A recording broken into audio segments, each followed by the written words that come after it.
Wassalamu ala rasulillah wa ala alihi wa sahbihi wa mawala. Rabbi shrah li sadri wa yassir li amri wa hlul 'uqdatam min lisani yafqahu qawli. Allahumma zidna ilman nafi'an wa rizqan thayyiban wa amalan mutaqabbalan. Allahumma faqihna fid din wa 'allimna ta'wil.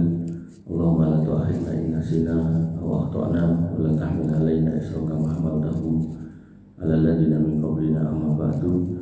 Bapak Ibu yang dirahmati Allah, alhamdulillah kita bisa berjumpa lagi di masjid ini dalam rangka untuk thalabul ilmi yang didahului dengan sholat subuh berjamaah. Yang tentu itu adalah kewajiban kita. Dan pada kesempatan kali ini saya diamanai untuk menyampaikan tentang tema yang berat ya, keajaiban Isra Mi'raj. Tapi yang namanya ajaib itu berarti kan sesuatu yang belum pernah kita dengar. Nanti insya Allah saya sampaikan. Ini ada susulan nih pertanyaan. Saya bahas pertanyaan dulu nih. Timbang mungkin keasikan pengajian ini buat nanti jawab masakin. Di sini ditanyakan sunnah apa saja yang harus kita lakukan setelah keluarga atau saudara kita meninggal. Bapak Ibu yang dirahmati oleh Allah Subhanahu Wa Taala, terkait dengan pertanyaan ini, yang pertama, ketika kita adalah putra beliau,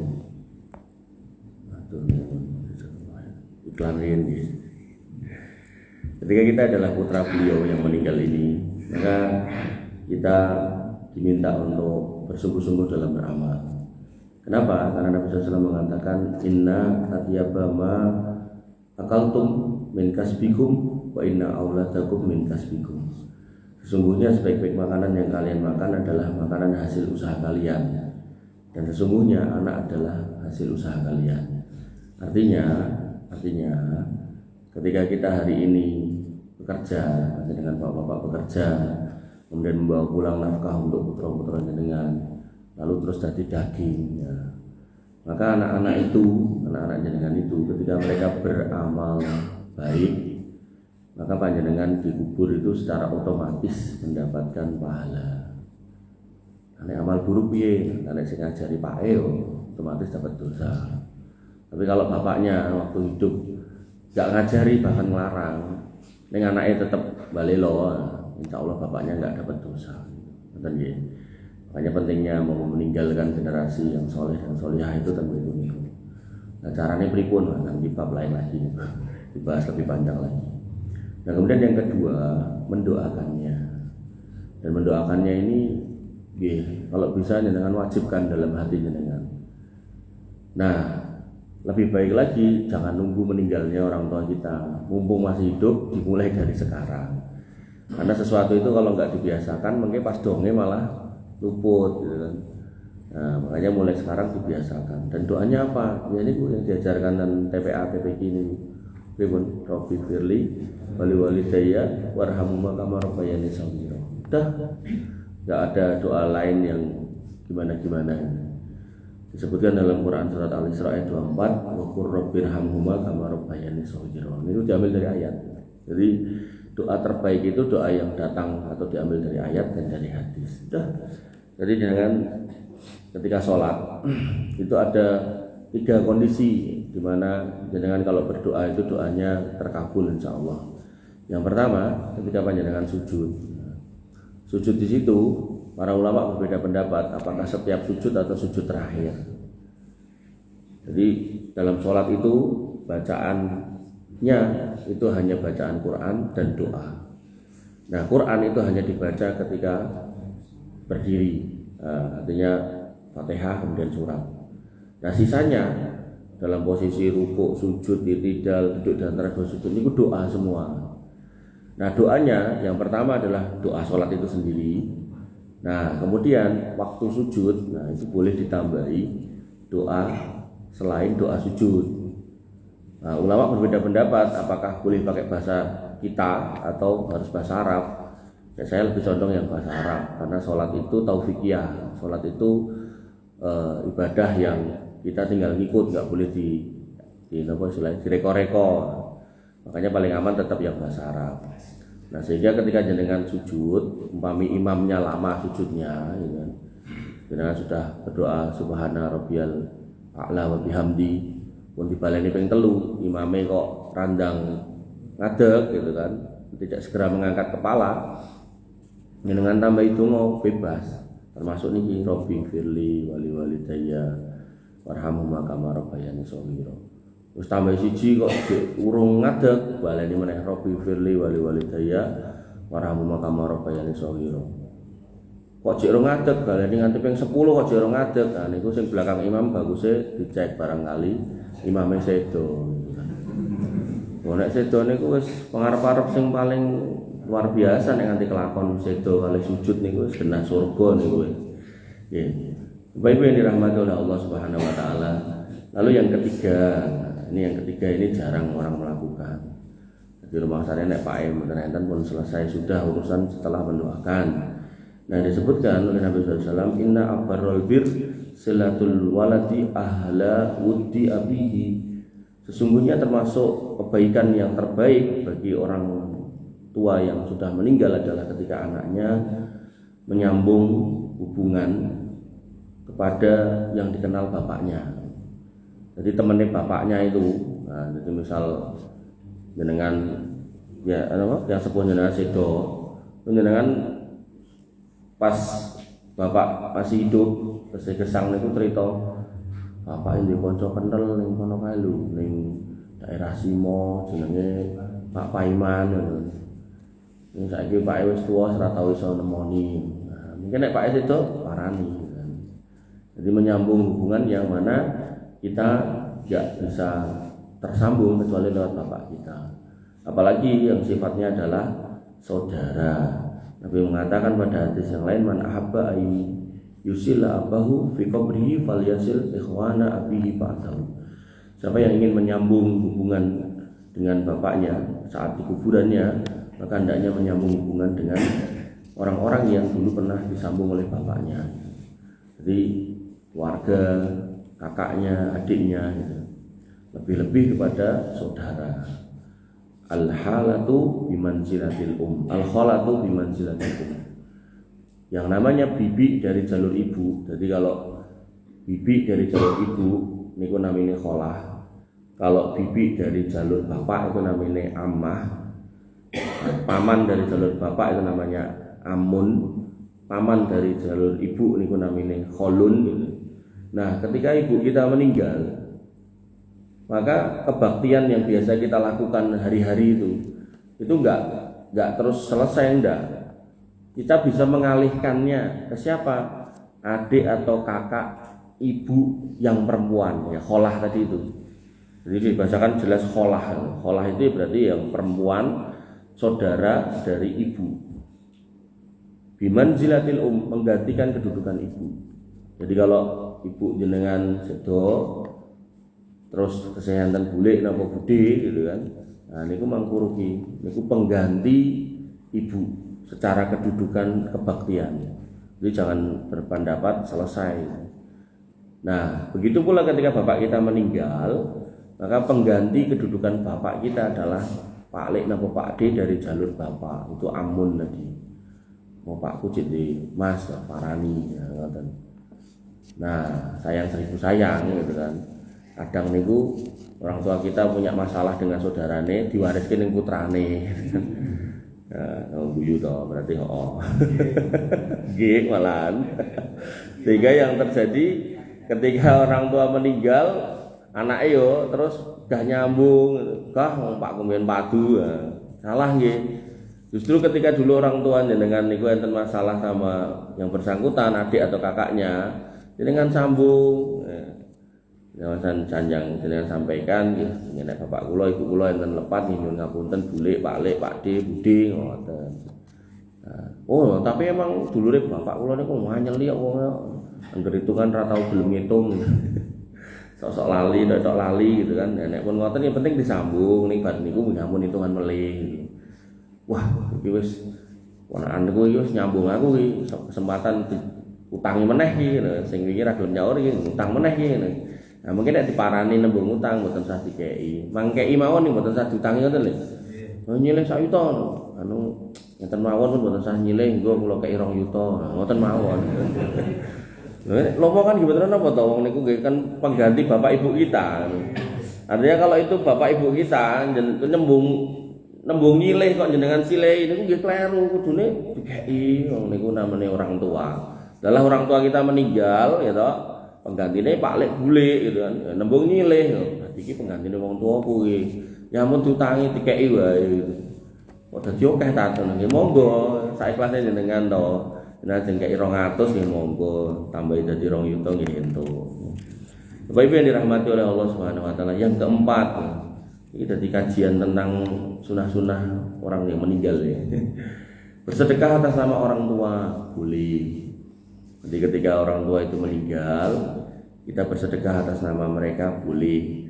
Diriwayatkan pada hadis Sahih Bukhari Muslim muttafaqun alaih, Aisyah radhiyallahu anha, ibunda kaum muslimin, bercerita ada seorang laki-laki yang berkata kepada Nabi SAW, "Inna ummi iftulitat nafsaha walam tuso."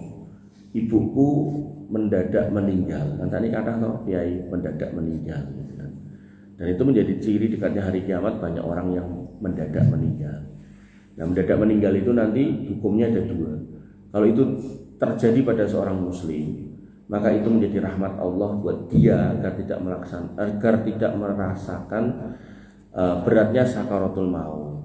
Tapi kalau itu tertimpa pada orang kafir, orang munafik, orang musyrik atau orang fajir, lagi main judi mati, lagi mendem mati gitu kan, maka itu akan menjadi kesedihan dan kekecewaan yang istilahnya berlanjut sampai di akhirat nanti, tidak sempat tobat gitu kan.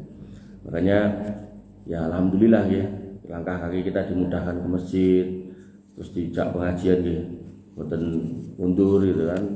Gosek ngaji, soalnya kok bareng pengajian metu, napa mas? Sop napa? Contoh. Nah, bersedekah atas nama orang tua. Ibu saya meninggal mendadak, sementara beliau belum berwasiat. Ini anak soleh. Jadi ibu dereng berwasiat, dia geger. Nek awake dhewe, wah pakku mati urung wasiat, alhamdulillah. Mergone nek wasiat mengke ngelongi warisan.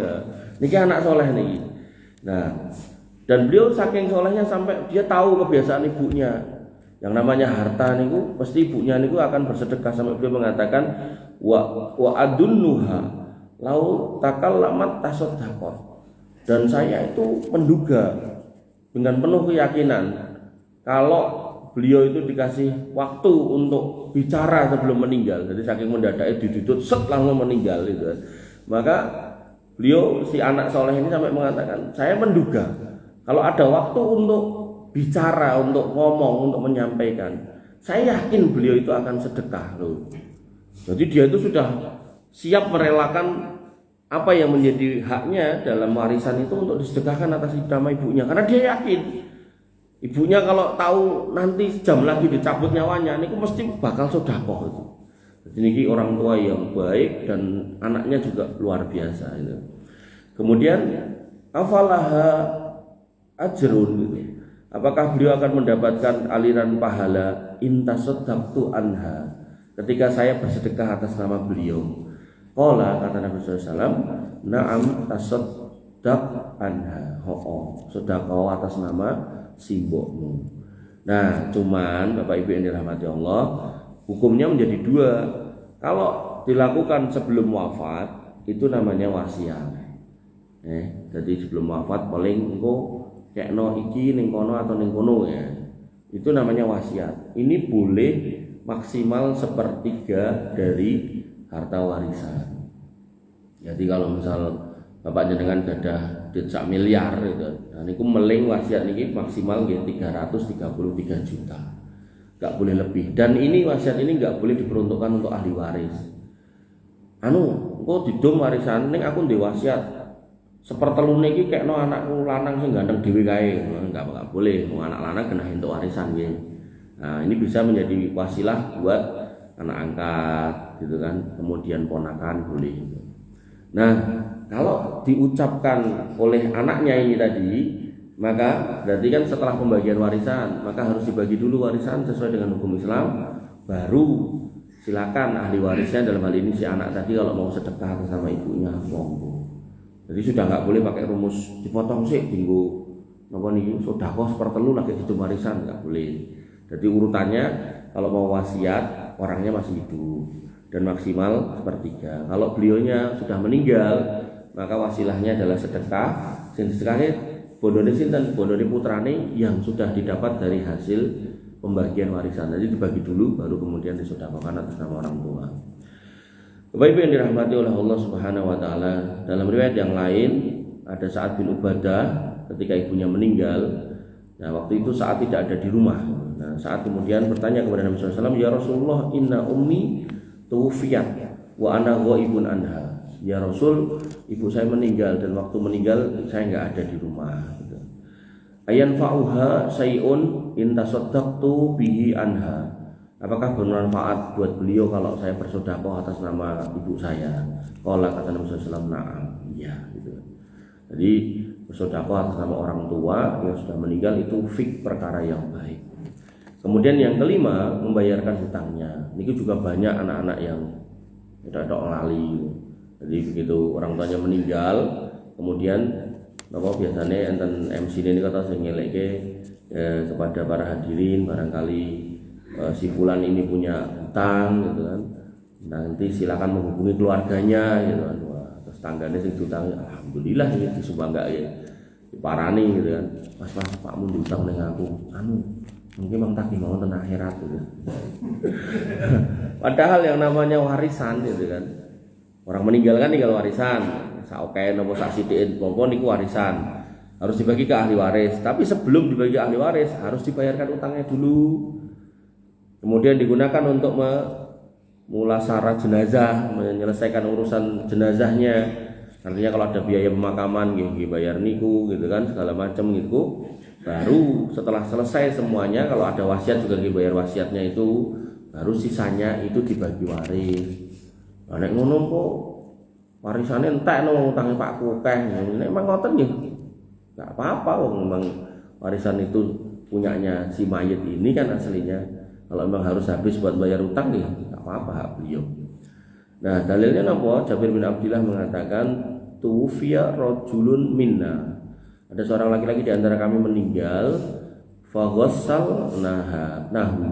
Lalu kami mandikannya, wahaddon wahannat nahu, kami kasih wangi-wangian, kami kasih kapas, wakafanahu, dan kami kafani. Summa atai Nabi Rasulullah SAW, kemudian kami datangkan kepada Nabi, kami panggil Nabi SAW untuk menyolatkan, dan kami bertanya, tusolli alaihi, apakah engkau ya Rasul kersa menyolatkannya?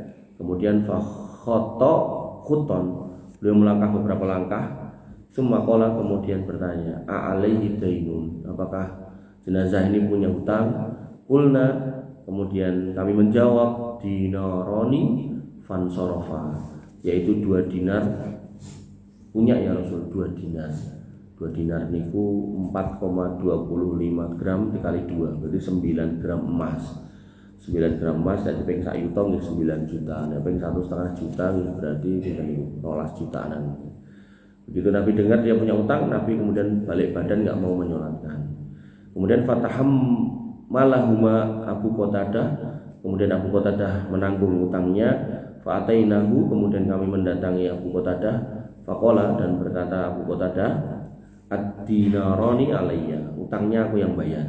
Faqala Rasulullah SAW, berkata Nabi SAW, ahikul azimu wa bari'u minhal mait, betul-betul engkau telah menanggung utang si mayat ini dan dia telah terbebas dari utang itu. Qala, kata Abu Qatadah, na'am, ya Rasul. Ini menunjukkan bahwasanya utang seorang muslim itu harus dibayar. Bahkan Nabi Muhammad SAW enggak mau menyolatkan. Ini bukan dalil orang yang punya utang enggak disolatkan gitu. Nabi sebagai tokoh tidak menyolatkan orang yang punya utang. Nah, tapi yang lain kaum muslimin secara umum tetap wajib menyolatkan. Betul nggih? Jadi kalau misalnya dengan ngertosi tanggane, wah iki wong tukang utang kono kene ora tau bayar, niku yang enggak boleh menyolatkan, niku tokoh aja. Misal demikian enten kiai, enten ustaz yang ditakdimi ten mriki, niku beliau enggak nyolatkan enggak apa-apa. Tapi panjenengan sebagai tetangganya, saudaranya, ya itu tetap harus nyolatkan. Ngoten nggih. Sematan ugi orang yang bunuh diri Orang yang bunuh diri itu tetap harus disolatkan, tetap harus dimandikan. Saya sedih aja ketika ada yang bertanya sama saya, ning pun kelewat itu. Dan wong sing bunuh diri itu kudu disolatkan kenapa mboten? Nah, kemudian apa? Islam, ya tetap kudu Pak. Nah, bukan itu dosa besar, tapi dosa besar yang tidak mengeluarkan dari agama tetap harus disolatkan. Wah, masa akeh ning ngono aku ta.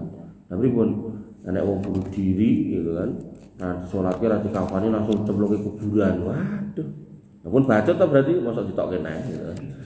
Artinya itu sebuah kekeliruan jama'i, kekeliruan banyak orang banyak. Nah, itu dosa kabeh ning sekampung niku. Jadi tetap dia sholatkan, dimandikan, dikafani, dikuburkan. Ning tokoh masyarakatnya nggak usah sholatkan, cukup tetangganya, temannya, atau saudaranya. Nah, kemudian yang kelima, menyebarkan kebaikan orang tua. Jadi kalau emang orang tua itu punya kebiasaan yang baik, kita lanjutkan. Atau kalau kemudian orang tua kita dulu biasa-biasa aja, ya kita menyebarkan kebaikan baik-baik aja. Jadi misal ketika jenengan pengen orang tua jenengan tuh banyak pahala. Nah, misal contoh jenengan ke satu masjid ya Qur'ane ra enek, jenengan belikan Qur'an, jenengan taruh ten mriku. Ngomong takmire angsal mboten nggih mboten napa. Wong ora ngomong dhek Qur'an kan ra apa-apa to, Pak. Maksudnya apa ya diseneni gitu kan. Nek nganti diseneni ya kebangetan. Nabi sallallahu bersabda, panjenengan mbok pilih sampun hafal, idza mata ibnu adam in qata'a amaluhu illa min salasin. Kalau seorang anak Adam itu meninggal, maka terputuslah 3 hal, yaitu sedekah, kecuali 3 hal, sedekatin jariyatin, sedekah jariyah. Sedekah jariyah itu berarti yang sifatnya bisa langgeng, misal bangun masjid, bangun dalan, bangun sekolahan, itu bisa wakaf gitu. Wa ilmun yuntafa'u bih, atau ilmu yang bermanfaat. Oh, Pak kuwi gaene nek karo cah cilik-ciliki ngajari cara napa istilahé, cara gawe apa yang bermanfaat. Nah, dadi jenengan teruske. Kene tak ajari dandani motor napa-napa, nah, misal ngoten niku. Dadi ilmu yang jenengan dapat dari orang tua dilanjutkan, diwariskan ke orang lain, orang tua akan mendapatkan kelanjutan manfaat atau pahalanya. Wa waladin sholihin yata'ullah, dan anak soleh yang mendoakan. Ini kembali ke depan tadi. Bapak Ibu yang dirahmati oleh Allah Subhanahu wa taala, niku nggih kira-kira jawabannya. Jadi dilanjutkan kebaikan anak ini, insya Allah orang tuanya dapat, didoakan, orang tuanya disedekahkan, kemudian kebaikan-kebaikan yang lain ditambahkan. Termasuk ada seorang anak itu yang kemudian bapaknya sudah meninggal lama gitu kan. Terus beli ini buku dikir-dikir ini nah, terus dititipkan ke saya untuk dibagi-bagikan. Ya kalau bagi-bagikan ini pas kalau tuh gimana pun tak itu. Jadi jangan buat kebagian. Jadi harapannya pas dibaca pagi dan petang, itu begitu dibaca, yang baca dapat pahala, orang tuanya juga dapat pahala. Bapak Ibu yang dirahmati oleh Allah Subhanahu wa taala, kembali ke tema. Ya, jadi kalau kita membahas Isra Mi'raj, belalah pas pada tanggal libur Isra Mi'raj, itu bukan berarti memperingati Isra Mi'raj. Kita belajar ngepaske pas tanggal jane lho gitu. Tadi ini kalau mikir wah jamaah budak meneh kayak wingi, ternyata setengahnya gitu kan. Nah, kemungkinan pripun? Oh, ada 2 tempat. Nah, maka keajaibannya apa yang terjadi? Nah, disebutkan dalam sebuah hadis rin, kula buka rin. Iki rada mburi, iki materi ini ada 150-an halaman.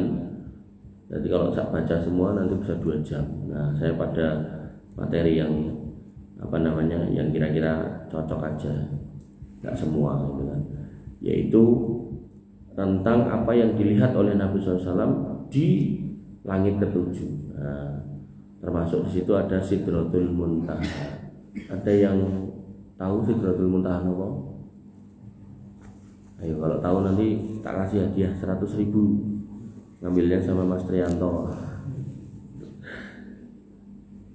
Bentar. Bapak Ibu yang dirahmati oleh Allah Subhanahu wa taala, Sidratul Muntaha. Tapi sebelum ngomongkan Sidratul Muntaha, kita pembukaan dulu, pemanasan dulu. Tadi kan jawab pertanyaannya, pemanasannya. Nabi SAW waktu hidup pernah menyampaikan sesuatu yang waktu itu belum terjadi. Nah, hari ini saya bacakan, nanti saya tanyakan panjenengan, wis kedadian apa tidak. Karena terkait dengan Isra Mi'raj itu ada tiga model manusia.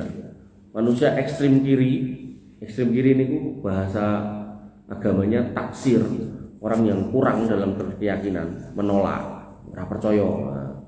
Atau dia bahasanya kuwi maksudnya orang ngono ning ngene, jadi disimpangkan dari makna aslinya kalau Nabi itu naik ke langit. Itu ada orang taksir. Ekstrim kanan itu orang hulu. Saking hulune dia percaya Nabi Isra Mi'raj, tapi saking hulune sampai dia ngomong nek Nabi itu Isra Mi'raj sekali seumur hidup, kan ngoten toh. Kita sepakat di situ toh, para ulama juga sepakat seperti itu memang ijma ulama. Lah kok dia malah mengatakan napa? Gurunya atau imamnya atau walinya Isra Mi'raj sedina ping pinten? 70. Maka ini orang hulu. Ini orang hulu. Nah, karena ini orang hulu dan yang diceritakan barang gaib, maka kaidahnya panjenengan harus pegang alimul ghaibi fala yudhiru ala ghaibihi ahada illa man irtada mir rasulin. Allah itu maha tahu atas yang gaib, dan yang gaib gak akan diberitahukan kepada siapapun hatta nabi dan rasul kecuali yang tertentu. Jadi disampaikan kepada nabi dan rasul itu pun dipilih, enggak semua. Makanya dalam kisah Musa dan Khidir itu yang dibukakan mafatihul ghaib Khidir, Musa boten. Begitu kemudian Khidir bolongi kapal, Musa tekok, "Ngopo ndak mbok bolongi?" Begitu Khidir membunuh seorang anak, Musa bertanya, "Ngopo mbok pateni?"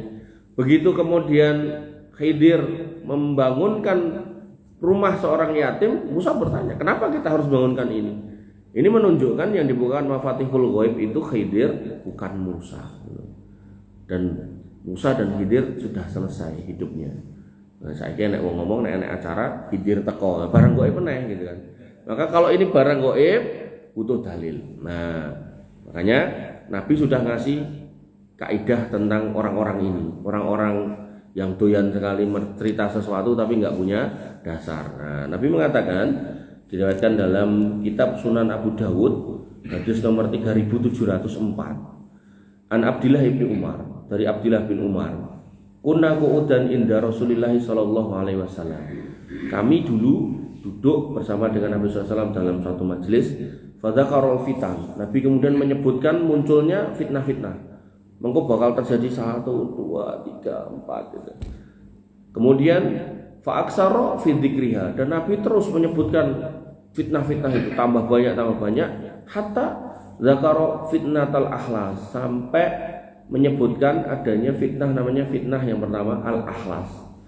Nah, sahabat bertanya, "Ya Rasulullah, wahai Rasulullah, wa ma fitnatul akhlas?" Fitnah akhlas niku napa? Kala kata Nabi SAW, "Ya harobun wa harbun." Yaitu satu kondisi di mana kaum muslimin itu diperangi, bar kuwi terus diusir. Bar kuwi ngungsi. Enten apa mboten? Pak. Enten. Aduh kok jawab sing sithik tok. Ngantuk napa pripun iki? Enten nggih, nang pundi? Nah, Palestina niku, genah ketok niku. Sampai hari ini masih berlangsung gitu. Artinya dulu enggak terjadi, sekarang terjadi. Itulah yang disebut bagaimana Nabi itu punya sifat shadiqul masduq, orang yang jujur, omongannya mesti benar. Nah, kita berusaha jujur, pengennya ora tau ngapusi. Ning gara-gara ngrungokke critane kanca napa tangga, sing tangga apa kanca niki critane nggih mboten bener, ning gandeng kita itu saking sudah terlarut emosi gitu kan. Akhirnya kita ceritakan juga cerita enggak bener itu kan, sosok ngoten niku to. Nah, nek kita iki pengennya bener ning sosok kewetu cerita mboten bener. Mboten niat ngapusi, ning gara-gara krungu omongan tangga napa kanca niku lho terus disalur-salurke cerita ora bener niku. Makanya dalam bab bercerita kita diminta untuk tabayyun. Wa in ja'akum fasikum binaba'in fatabayyanu. Nah, kalau kamu didatangi oleh orang yang bercerita tentang suatu kondisi, maka tabayyunlah. Cari info dulu baru disebarkan.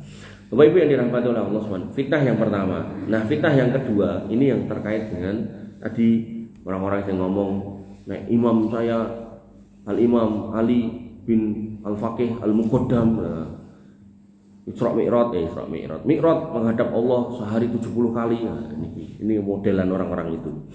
Nabi mengatakan semua fitnatus sara. Habis itu setelah fitnah akhlas muncul fitnah sara.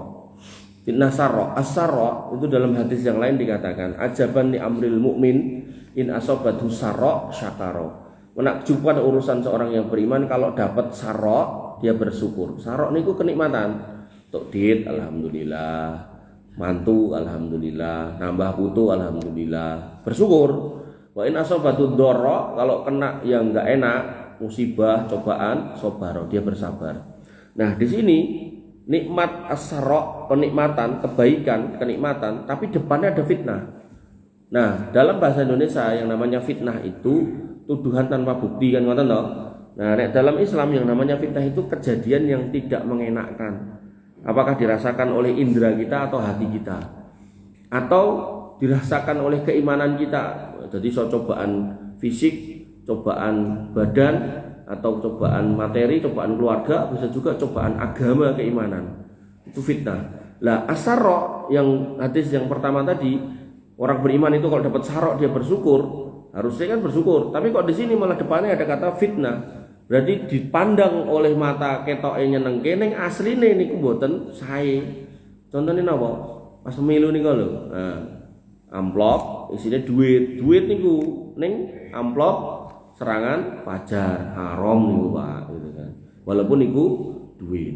Nah, dalam konteks ini juga disebutkan ketoke penak, ketoke apik, ketoke nikmat menurut pandangan orang umum. Ning sebenarnya niku fitnah, cobaan keimanan, enggak bener gitu kan. Nah, apa itu kata Nabi SAW? Dakhonuha min tahti qadamai rajulin min ahli baiti. Oh, sudah disebutkan.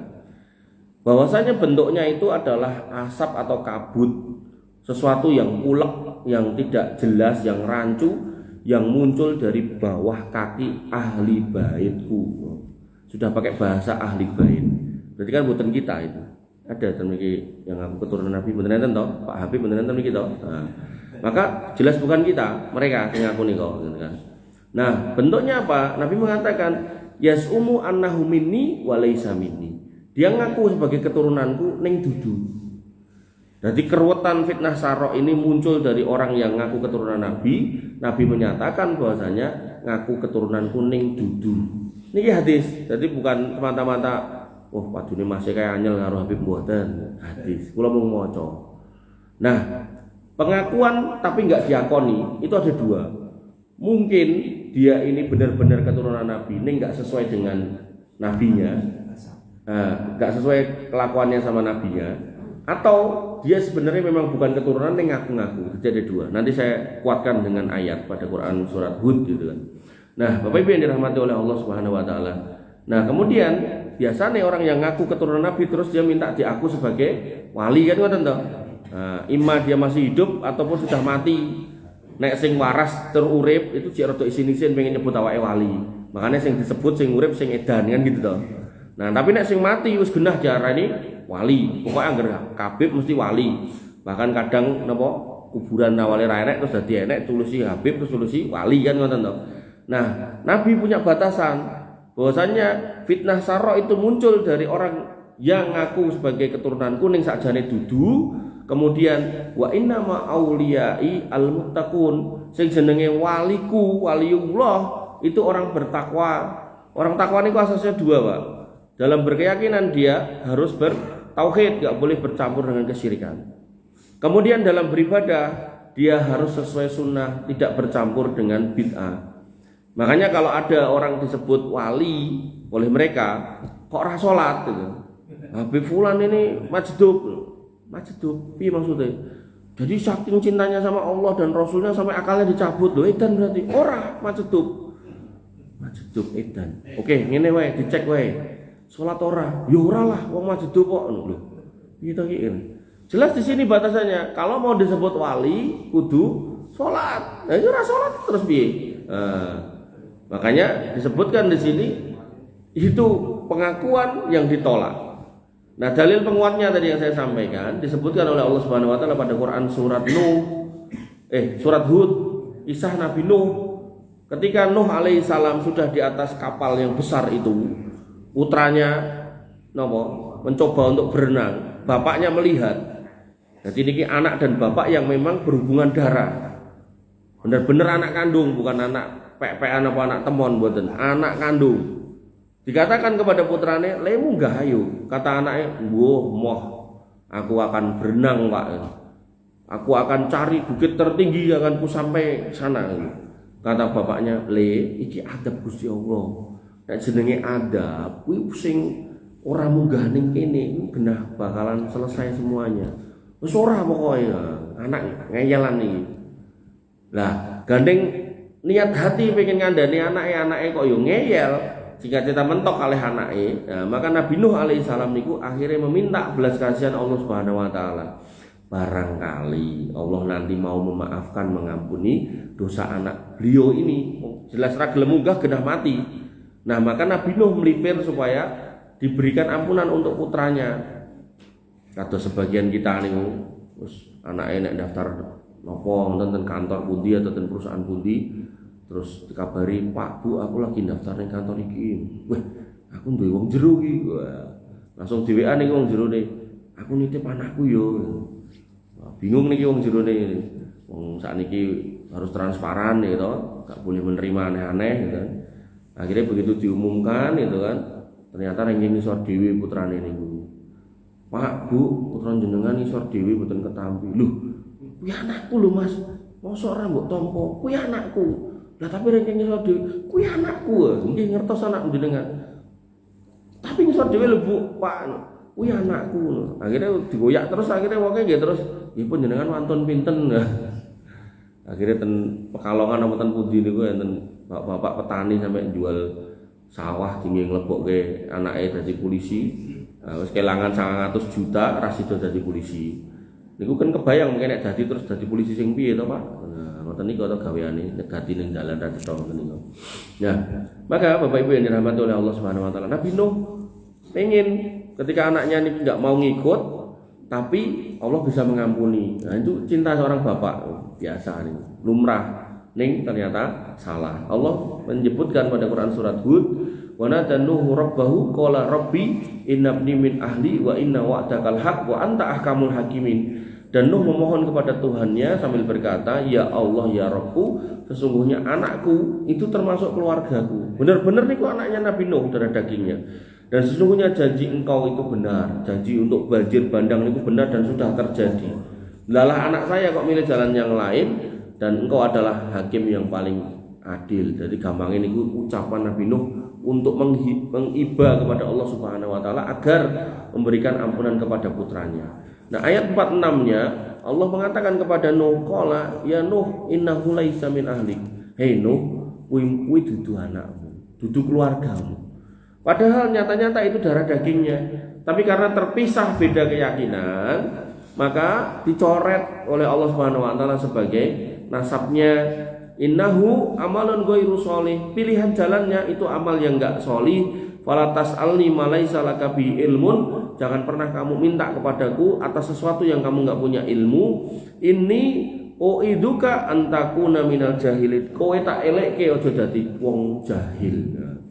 Ini menunjukkan Bapak Ibu yang dirahmati oleh Allah Subhanahu wa taala, anak dan orang tua ketika masih terjalin dalam ikatan akidah yang sama, ditambah lagi ikatan darah, ikatan nasab, masih akan nyambung.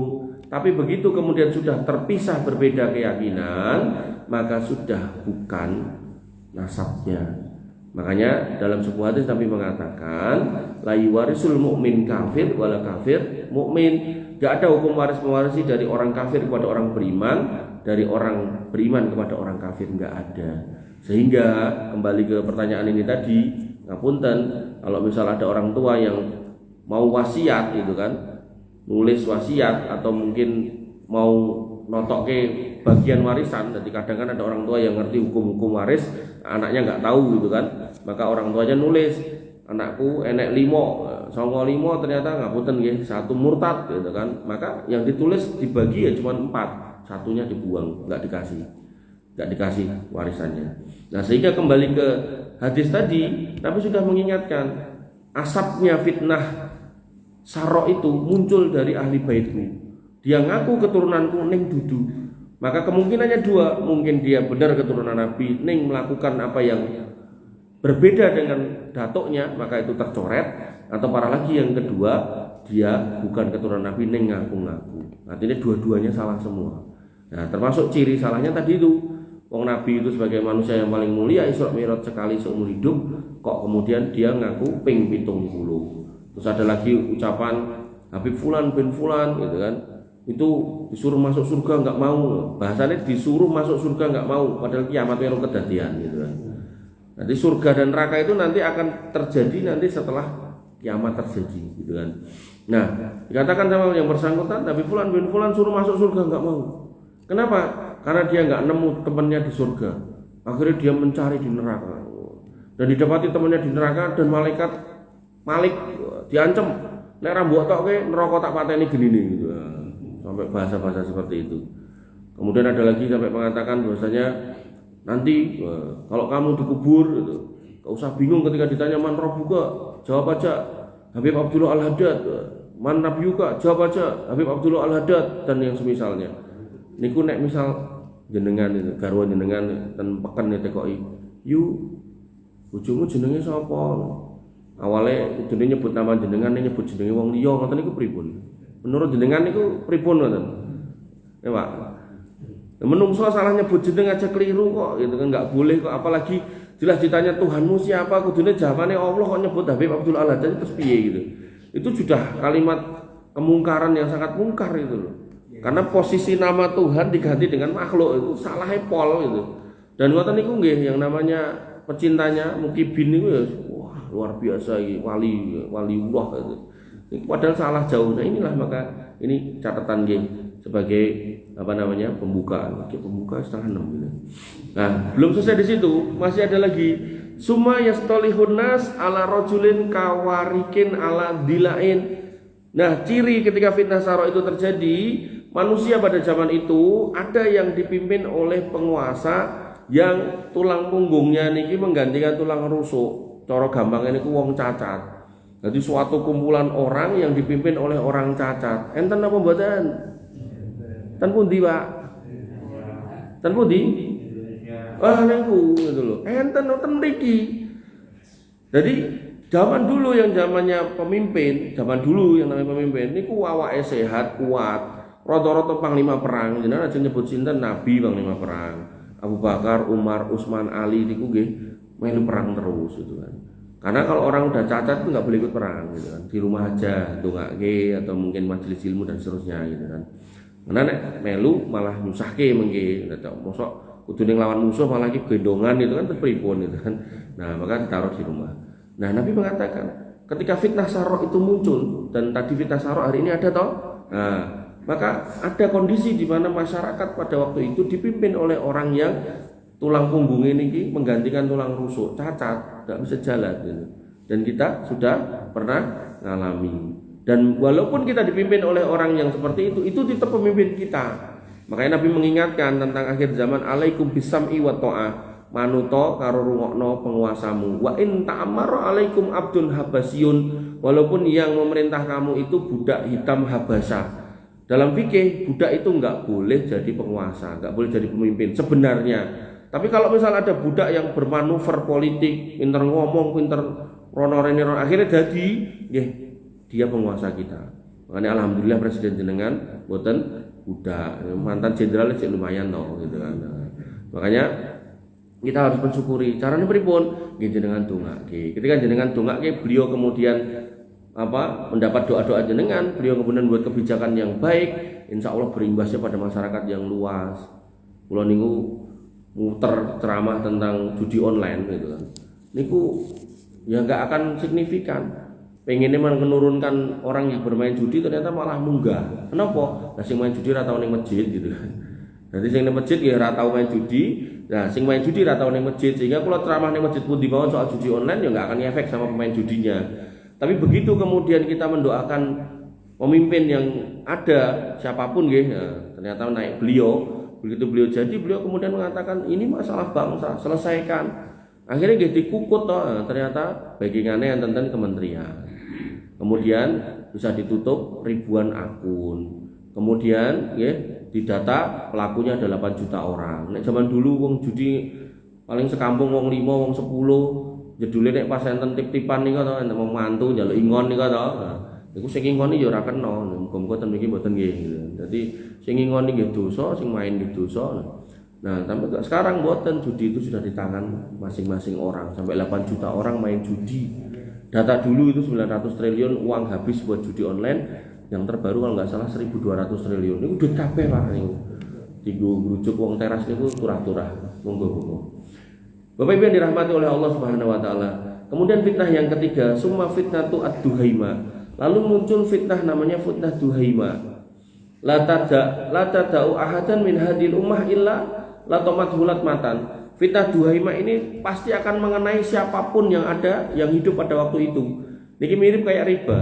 Nabi mengatakan akan datang satu zaman di mana riba itu kita itu gak mau nih, kita tetap kena beleduknya, kena debunya gitu.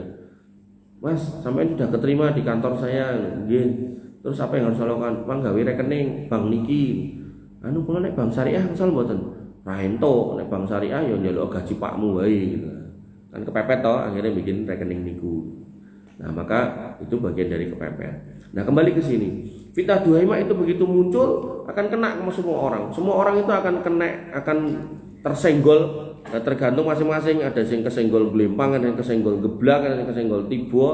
Nah, responnya dewi-dewi sesuai dengan keimanannya.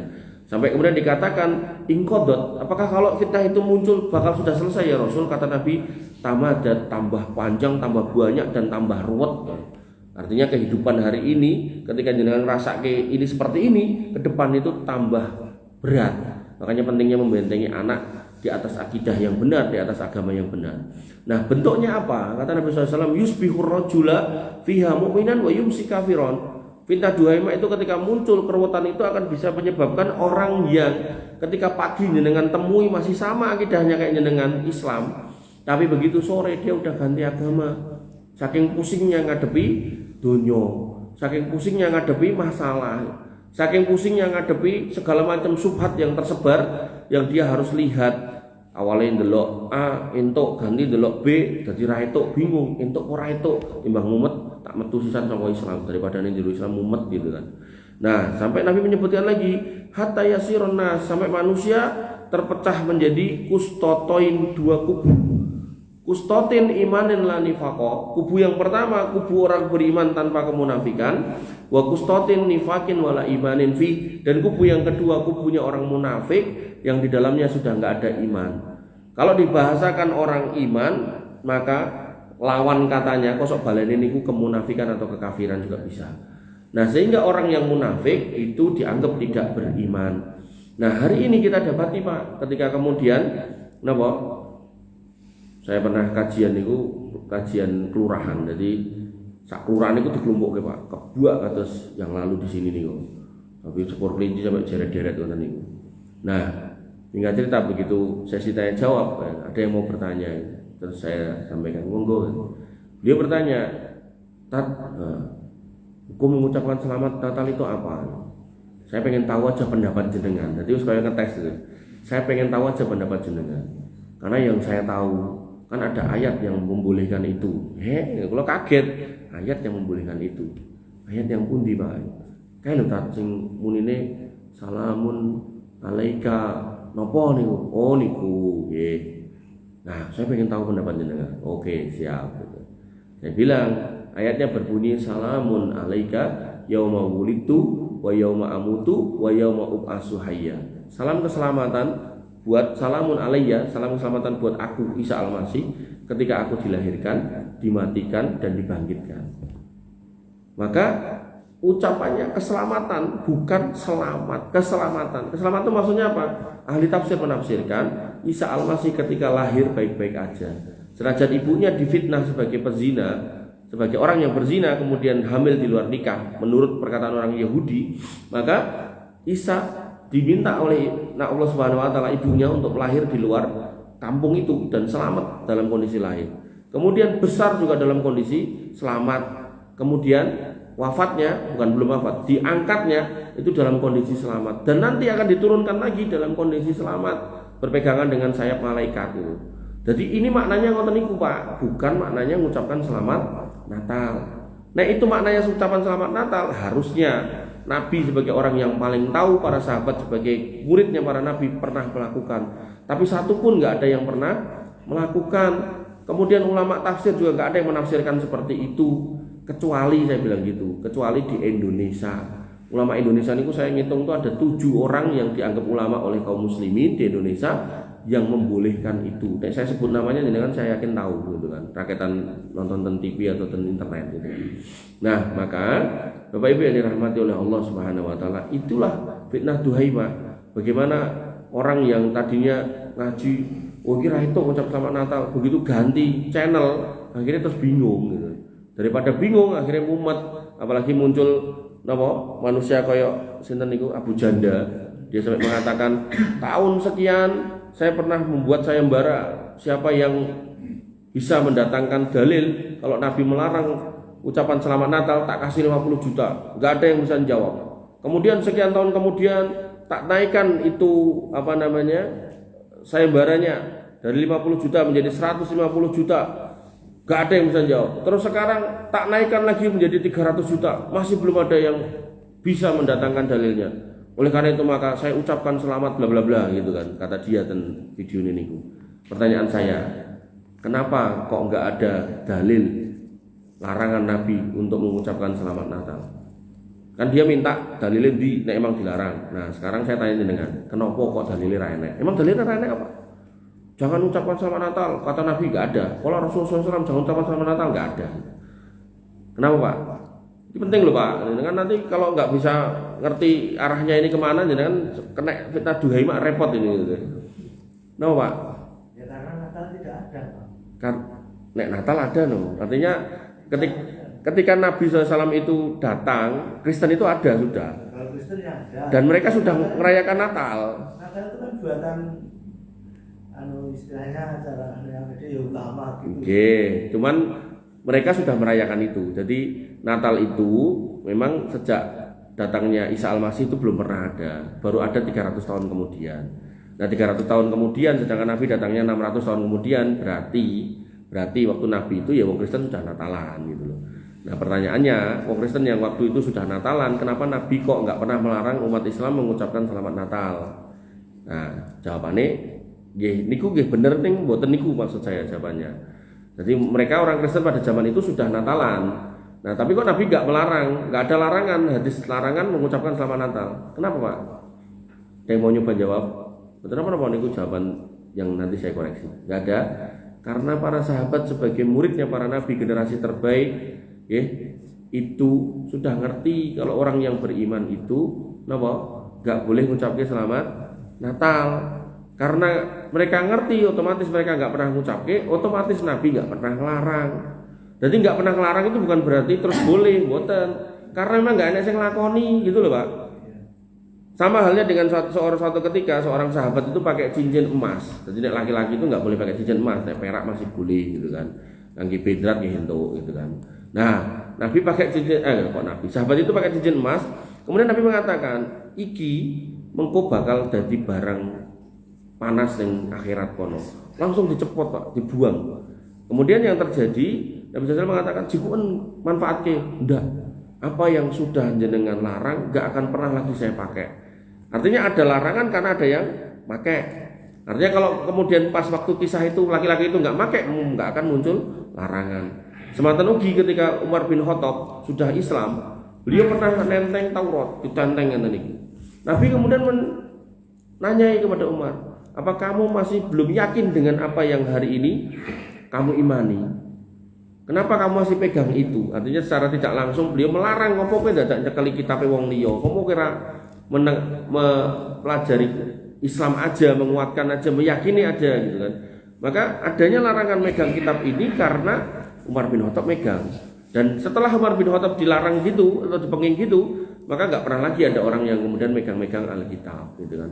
Bapak Ibu yang dirahmati oleh Allah Subhanahu wa taala, sehingga nanti ada yang bertanya gitu, kan nggak ada larangan mengucapkan selamat itu. Ya nggak ada, wong ana sing nglakoni kok gitu. Tapi nek ana sing nglakoni ya mesti dilarang gitu kan. Tapi karena nggak ada sing nglakoni, maka nggak pernah ada dalilnya. Dan otomatis orang yang beriman harus tahu nek itu nggak pernah ada. Kemudian disebutkan oleh Nabi SAW, kalau fitnah 3 itu sudah jadi, fitnah akhlas muncul dan udah ada fitnah Sarok muncul dan sudah ada, fitnah Duhaimah muncul dan hari ini sudah ada. Fa idza kana dzakum, kalau pada hari itu sudah seperti itu, sudah datang kepada kalian, fantadiru ad-dajjal, tunggu dan dajjal min yaumihi, pada hari di mana itu terjadi, au min ghadi, atau besoknya. Artinya kalau hari ini kita menyaksikan 3 fitnah ini sudah muncul, terus nanti malam kita tidur, nggih, jenengan banyak-banyak berzikir, banyak-banyak berdoa, mudah-mudahan pas bangun tidur dajjal enggak muncul gitu kan. Nah, terus tidur lagi, doa mudah-mudahan besoknya enggak muncul dan seterusnya. Makanya ini menjadi kabar dari Nabi SAW, dan kabar gaib kalau disampaikan dengan ayat dengan hadis menjadi aman. Tambahan sedikit ya, terkait dengan tadi apa yang dilihat oleh Nabi SAW ketika naik ke langit. Banyak sebenarnya, tapi saya menyampaikan beberapa aja. Yang pertama, Nabi SAW melihat wujud asli Jibril di sana. Disebutkan dalam sebuah riwayat bahwasanya inna Muhammadan lam yara Jibril fi suratihi illa marratain. Bahwasanya Muhammad SAW tidak melihat Jibril kecuali dalam 2 bentuk aslinya. Amma marratan, yang pertama yaitu fa innahu sa'alahu ayyura nafsahu fi surati, yaitu ketika Jibril mendatangi di bumi dalam bentuk manusia, maka Nabi pernah meminta Jibril untuk menunjukkan bentuk aslinya. Nah, makanya saat ini kan enten wong ngaku Jibril niku gantek dikongkon jane ndang bentuk aslimu piye. Yo ngene iki ya berarti ngapusi. Nah, bentuk asli Jibril seperti apa nanti saya sampaikan. Nah, kemudian yang kedua, wa amal ukhra, dan adapun yang kedua, fa innahu sa'ida ma'ahu haina sa'ida bi. Jibril menampakkan diri yang kedua ketika Nabi Muhammad SAW bersama Jibril naik ke langit ke-7. Nah, di sana pas sampai di Sidratul Muntaha itu, Jibril mendekati arsy Allah Subhanahu wa taala, itu berubah menjadi bentuk aslinya. Nah, bentuk aslinya seperti apa? Disebutkan dalam hadis Musnad Imam Ahmad, hadis nomor 3668, bahwasanya Nabi SAW bersabda, "Ra'aitu Jibril ala Sidratil Muntaha walahu sittun mi'ati janahin." Aku melihat Jibril pada waktu di Sidratul Muntaha, dia punya 600 sayap. Jadi jenengan nek ten dalem enten ayam, peksi, niku sayape mung loro. Nah, niki Jibril gadah 600. Nah, saking gedene sampai disebutkan bahwasanya fa akhbaroni ba'du ashabi annal janaha ma bainal masyriq wal maghrib. Suwiwine niku begitu dibuka, Jibril nggih gedhe, suwiwine amba begitu dibuka niku nutupi pandangan. Pandangan apa? Pandangan etan kidul lor, etan kidul. Etan kulon lor kidul niku mboten saged ketok. Kados kula gedhe ten ngajeng jenengan ning jarake sesenti, jenengan tingkat-tingkat ora ketok. Wah, gedhe banget wonge. Ning mergo cedhak. Nek niki bener-bener gedhe, saking gedene sampai ketutup semua itu. Nah, Bapak Ibu yang dirahmati oleh Allah Subhanahu wa taala, niku nggih Jibril. Kemudian yang kedua, Nabi melihat Al-Kautsar. Ketika bersama dengan Jibril, Nabi SAW disebutkan bahwasanya lama urija bin Nabi SAW ila sama. Ketika Nabi SAW bermi'raj ke langit, beliau berkata, "Ataitu ala nahrin." Aku mendatangi sebuah sungai, ha fatahu kibabul lu'lu' muhawwaban, di mana pada tepinya terdapat kubah berongga yang terbuat dari mutiara. Jadi ada telogo. Telogo niku napa hulu hilir dari sungai. Sungainya ini mengalir, puncaknya ujungnya mriko niku dari surga, terus jalan sampai ke telogo niku. Jadi urutane makam dengan mungkin di makam, terus bar niku dibangkitkan pada mahsyar, terus bar niku hisab mizan, bar rampung niku didum syafaat. Nah, bar dum syafaat niku kemudian di telaga. Nah, dengan ngempal ten niku kali Nabi SAW, dan setiap nabi punya telaga. Ada nabi yang ditemani 1 orang, ada nabi yang ditemani 2 orang, ada nabi yang enggak ada umatnya. Jadi ini cek lumayan nih yang sing ngrungokne gitu kan. Nah, ada nabi yang enggak ada umatnya. Nah, adapun Nabi Muhammad umatnya paling banyak. Makanya Nabi pernah mengatakan, nikahilah wanita yang al-wadud wal walud, yang penuh kasih sayang dan bisa punya banyak anak gitu kan. Kalau memungkinkan anaknya, putranya banyak, itu Nabi senang, sampai Nabi mengatakan, fa inni mukatsirun bikumul umam yaumal qiyamah. Karena nanti pada hari kiamat aku akan berbangga dengan keberadaan kalian yang lebih banyak daripada umat yang lain. Nah, kemudian kembali ke sini. Nabi ternyata dinampakkan telaga itu tadi. Nah, di telaga itu pinggirannya niku enten kubah-kubah. Nggih, bunder-bunder ngoten niku lho. Nah, kemudian bunder-bundernya itu berongga. dan dibuat dari al-lu'lu, dari mutiara. Jadi kita tahu nih mutiara kan cilik-cilik sementen niku gede tur bolong tur ten pinggire telaga sak pirang-pirang. Fakultu, kemudian aku bertanya, mahada ya Jibril. Nah, jadi kancane kali Jibril. Iki apa ya Jibril? Kemudian Jibril mengatakan, hada al-kausar. Iki telagane iki kaline iki jenenge Kausar. Jadi kados kali Bengawan gede, mungkin nek di Sodet ten kampung tinggi ngairi sawah niku celokane kadang diceluk sebagai Bengawan cilik kan ngoten niku. Nah, ini juga seperti itu, al-kausar. Makanya inna a'tayna al-kausar, kami sudah berikan kamu wahai Muhammad al-kausar, itu nikmat dari Allah Subhanahu wa taala. Bapak Ibu yang dirahmati oleh Allah Subhanahu wa taala, terakhir Sidratul Muntaha. Sahih Bukhari 3094, summan talaqo hatta ata bisidratul muntaha. Kemudian dia Jibril membawa aku sampai tiba di Sidratul Muntaha. Sidr niku tanduran daun bidara niku lho. Nah, jadi muntaha niku sing terakhir. Jadi Sidratul Muntaha niku tanduran daun bidara yang ada di langit yang paling ujung, langit 6, singkat cerita nggih, langit 6, di mana bawahnya itu ada di langit ke-6 tapi ujungnya niku nyenggol langit ke-7. Nah, di situ berakhirlah yang dari bawah termasuk ruh, termasuk amal soli, dan berakhirlah yang dari atas yaitu firman Allah Subhanahu wa taala. Kalau Allah berfirman, Jibril ngambilnya di situ. Begitu pula ketika diturunkan perintah sholat, juga Nabi Muhammad SAW ngambilnya di situ.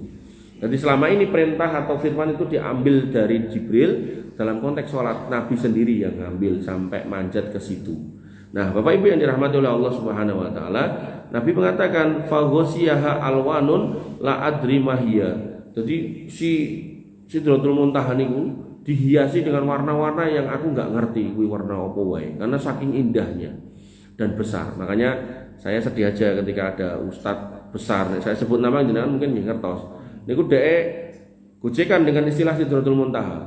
Berarti dia mempraktekkan memakai kain ihram. Wah, kain ihramnya kudu kenceng ngene iki, kok nek ra kenceng Sidratul Muntahane ketok. Nah, niku mboten lucu nggih gitu kan. Karena Sidratul Muntaha itu khususan di sana. Jadi bukan barang gojekan apa meneh diarahkan ke arah kemaluan ngoten niku mboten pas nggih. Jadi biasakan nek mboten sesuai kalih kasunyatan ampun guyu, itu enggak bagus ya. Jadi gojekan ning jangan sampai menggunakan frase-frase agama yang sudah ada napa istilahnya kondisionalnya. Nek niku jane kae kok terus didadekke kuwi kan mboten tepat. Jadi jangan ketawa dengan gojekan-gojekan seperti itu. Bapak Ibu yang dirahmati oleh Allah Subhanahu wa taala, kemudian ternyata summa udhiltul jannah, terus aku diduduhke surga. Jadi Nabi di sana lihat Sidratul Muntaha, lihat Kausar, lihat surga. Nah, kemudian Sidratul Muntaha yang tadi pun ini. Nah, di situ disebutkan qala farasun min dahab, itu di situ ada selimut yang dari emas. Jadi Sidratul Muntaha akarnya itu diselimuti dari emas.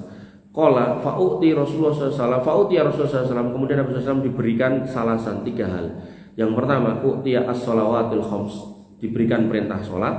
Kemudian yang kedua, u'tiya khawatimi suratul Baqarah, kemudian diberikan ayat terakhir surat Al-Baqarah. Jadi itu termasuk wahyu yang ngambilnya ke langit, bukan disampaikan di bumi. Kemudian ini yang penting, dengan mendapatkan kebaikan, yaitu apa? Wa ghufira liman lam yusrik billahi min ummati syai'an. Maka Allah berjanji buat umatku yang tidak berbuat kesyirikan pasti diampuni. Al-muqhimatun, dan mereka tidak akan mendapatkan dosa atas apa yang pernah dilakukan. Artinya dosa yang pernah dilakukan itu akan diampuni. Bapak Ibu yang dirahmati oleh Allah Subhanahu wa taala, sebenarnya masih banyak, tapi mbok pilih wonten mawon, soalnya kan wingi mun kluthak-kluthik. Kurang lebihnya saya mohon maaf. Alafu minkum. Kita tutup dengan doa mboten? Nggih, kita tutup dengan doa nggih. Pada kesempatan yang mulia ini panjenengan aminkan. Semoga Allah kemudian kabulkan apa yang kita doakan, dan insya Allah sesuai pertanyaan ini di dalamnya juga ada doa buat orang-orang tua kita yang sudah wafat, yang sudah meninggal. Bismillahirrahmanirrahim. Alhamdulillahirabbil alamin, hamdan sakirin, hamdan naimin, hamdan yuafi ni'amahu wa yukafi mazidah. Ya Rabbana lakal hamdu kama yanbaghi li jalalika wa 'azimi sultanik. Allahumma antal haq wa wa'duka haq wa liqa'uka haq wal jannatu haq wan naru haq wa Muhammadun sallallahu alaihi wasallam haq.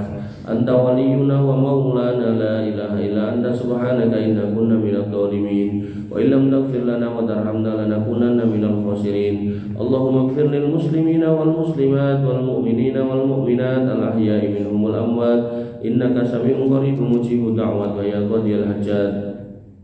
Rabbana zalamna anfusana wa illam taghfir lana wa tarhamna lanakunanna minal khasirin. Rabbana ighfir lana dhunubana wa li ikhwanina alladhina sabaquna bil iman wa la taj'al fi qulubina ghillan lil ladzina amanu rabbana innaka ra'ufur rahim. Rabbana ighfir lana dhunubana wa kaffir 'anna sayyi'atina wa tawaffana ma'al abrar.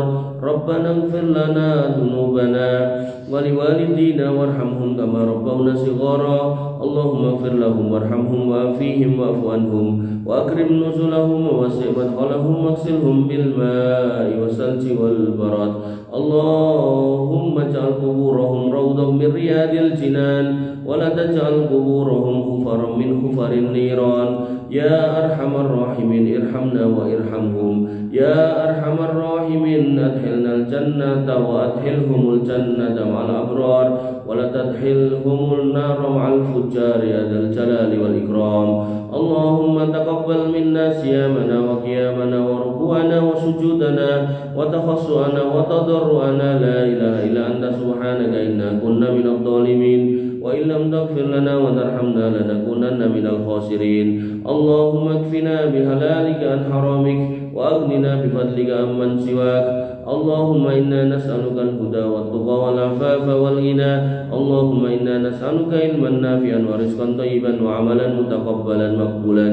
Ya arhamar rahimin irhamna faghfir lana ma qaddamna wa ma akharna wa ma a'lanna wa ma asrarna wa ma anta a'lamu bihi minna. La ilaha illa anta subhanaka inna kunna minadh dhalimin wa illam taghfir lana wa tarhamna lanakunanna minal khasirin. Allahumma a'izzal islam wal muslimin wa adil asyirka wal musyrikin wa dammir a'da'aka a'da'ad-din ya dzal quwwatal matin. Allahumma ansuril ihwanana al-mustad'afina fi kulli makan. Allahumma ansuril ihwanana al-mustad'afina fi Filistin. Allahumma ansurhum wa sabbit aqdamahum wa waffiq alaihim sabra ya dzal jalali wal ikram. Rabbana hab lana min azwajina wa dhurriyyatina qurrata a'yun waj'alna lil muttaqina imama waj'alna lil muttaqina imama. Allahumma ij'alna muqimina shalah wa min dhurriyyatina rabbana wa taqabbal du'a.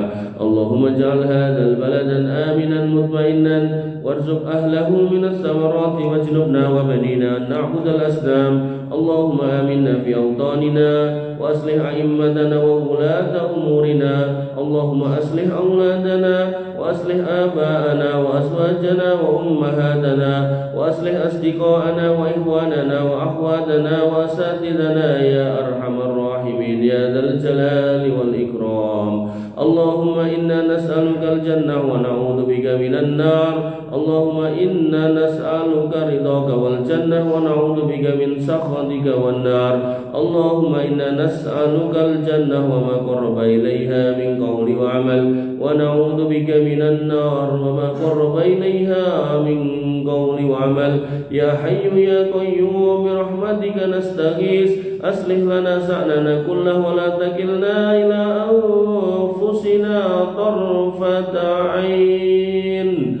Allahumma kfina bihalalika an haramik wa aghnina bifadlika amman siwak ya Ghaniyu ya Hamid. Allahumma shfi mardana waqdi duyunana ya khairar razikin wa ya dzal jalali wal ikram. Allahumma aksir amwalana wa aksir auladana wa barik lana fima a'taitana ya Ghaniyu ya Hamid. Wa ya muqallibal qulub tsabbit qulubana 'ala dinik wa ya musarrifal qulub sarrif qulubana ila ta'atik. Allahumma arinal haqqa haqqan warzuqna ittiba'ah wa arinal batila batila warzuqna ijtinabah. Allahumma ihdina siratal mustaqim siratal ladzina an'amta 'alaihim ghairil maghdubi 'alaihim waladdallin. Amin. اللهم إنا نعوذ بك من فتنة المحيا والممات ونعوذ بك من فتنة القبر وعذاب القبر ونعوذ بك من فتنة المسيح الدجال ونعوذ بك من عذاب جهنم يا ذا الجلال والإكرام اللهم إنا نعوذ بك من الربا ونعوذ بك من الزنا ونعوذ بك من الدين وغلبة الدين وقهر الرجال ونعوذ بك من المأسم والمغرم يا غني يا حميد يا خير الرازقين اللهم إنا نعوذ بك من سوء الأخلاق ونعوذ بك من الشرك والظلم والنفاق ونعوذ بك من الرياء والسمعة والكذب ونعوذ بك من سوء الخاتمة ونسألك يا خير الرازقين حسن الخاتمة اللهم ارزقنا حسن الخاتمة اللهم ارزقنا حسن الخاتمة اللهم ارزقنا حسن الخاتمة ربنا آتنا من لدنك رحمة وهيئ لنا من أمرنا رشدا ربنا آتنا ما وعدتنا على رسلك ولا تخزنا يوم القيامة إنك أنت السميع الدعاء إنك لا تخلف الميعاد ربنا لا تزغ قلوبنا بعد إذ هديتنا وهب لنا من لدنك رحمة وهيئ لنا من أمرنا رشدا ربنا لا تؤاخذنا إن نسينا وأخطأنا ربنا ولا تحمل علينا إصرا كما حملته على الذين من قبلنا ربنا ولا تحملنا ما لا طاقة لنا به واعف عنا واغفر لنا وارحمنا أنت مولانا فانصرنا على القوم الكافرين فانصرنا على القوم الظالمين فانصرنا على القوم الفاسقين والمنافقين يا أرحم الراحمين ارحمنا